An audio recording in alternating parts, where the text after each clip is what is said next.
Hello everyone. Today I'm going to present you a tutorial on topic sciatic nerve.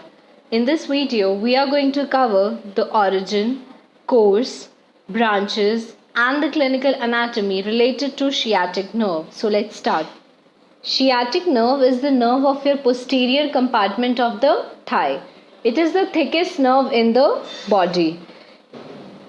It arises in the pelvis from the ventral rami of L4, L5, S1, S2, S3 spinal nerves. So what is the root value? Root value of sciatic nerve is L4 to S3. It leaves the pelvis through the greater sciatic foramen below your piriformis muscle, and then it enters the gluteal region. So this is the diagram of your gluteal region. This is your thigh, right? This is your femur bone, right? This is your hip bone, right? This is your posterior superior iliac spine, right? This is your ischial tuberosity, and the line in yellow is your sciatic nerve, right? And this point is your greater trochanter, right? This is the tip of your greater trochanter. The greater trochanter is the area where the piriformis muscle is attached, right? So now the piriformis muscle is present here, something like this, right? It is inserted into the tip of the greater trochanter, right? It is present something like this here, right? So the sciatic nerve, it leaves the pelvis through your greater sciatic foramen, right?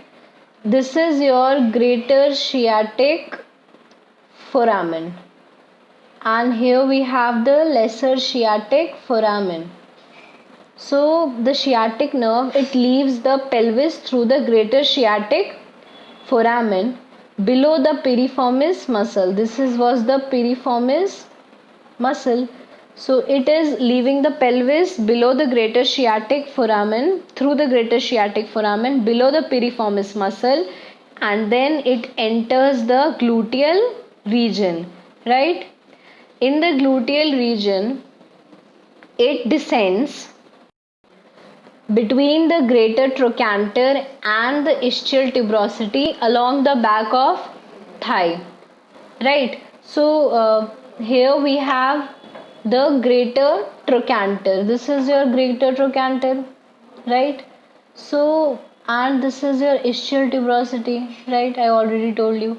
So the sciatic nerve descends in the gluteal region between these two structures, the greater trochanter and ischial tuberosity, along your back of the thigh, as the sciatic nerve is the nerve of your posterior compartment of the thigh, and a little above the popliteal fossa it terminates into tibial and common peroneal nerve, right? So just a little above the popliteal fossa it terminates into common peroneal and terminal tibial nerve.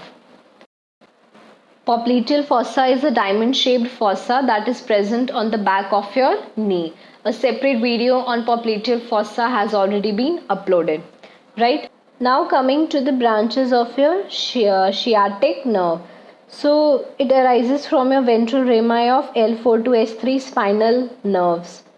It leaves the pelvis and enters the gluteal region through the greater sciatic foramen below your piriformis muscle, right? Then it descends in the back of the thigh between your ischial tuberosity and greater trochanter of the femur, right? And it supplies your muscles of your back of your thigh. So it supplies semitendinosus, semimembranosus, long head of biceps femoris, and hamstring part of adductor magnus. The common peroneal component of sciatic nerve supplies the short head of biceps femoris. So the common peroneal part only supplies your short head of biceps femoris, and the tibial part supplies the muscles of your back of the thigh, semitendinosus, semimembranosus, long head of biceps femoris, and hamstring part of your adductor magnus. Right? Now the tibial and common peroneal nerve. These are your terminal branches, right? And just a few centimeters above your popliteal fossa, sciatic nerve divides into tibial and common peroneal branch. The motor branch of your tibial nerve supplies the muscles of your leg, which help in flexion of the leg, and muscles of your foot, which help in plantar flexion of the foot. The motor branches of a common peroneal nerve supplies your leg, which dorsiflex the foot, right? Now similarly, the sensory branches of your tibial nerve supply the skin on your back of the calf, medial and lateral side of the heel, lateral border of the foot, and the sole, right? And the sensory branches of your common peroneal nerve, it supplies the skin on the anterolateral surface of your leg and the complete dorsum of the foot except the area which is supplied by deep peroneal nerve. So we are going to study tibial and common peroneal nerve in detail in separate videos, but it was just a fair idea about the tibial and common peroneal nerve, right? So the sciatic nerve supplies the muscles of your back of your thigh, right? Clinical anatomy of your sciatic nerve. This is the last slide of this topic.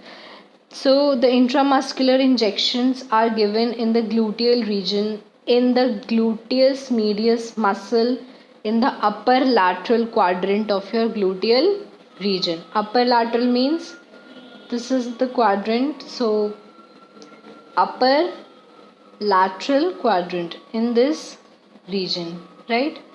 This is the medial part and this is the lateral. So in the upper lateral quadrant on the gluteus medius muscle, right? Then we have sciatic nerve block. The sciatic nerve can be blocked by injecting any anesthetic agent just a few centimeters below the midpoint of the line which joins your posterior superior iliac spine and the upper border of greater trochanter. So in the previous video we saw in the previous slide we saw that here you have the posterior superior iliac spine. This is the line joining your posterior superior iliac spine and ischial tuberosity, and this is the line joining your posterior superior iliac spine and upper border of your greater trochanter, right?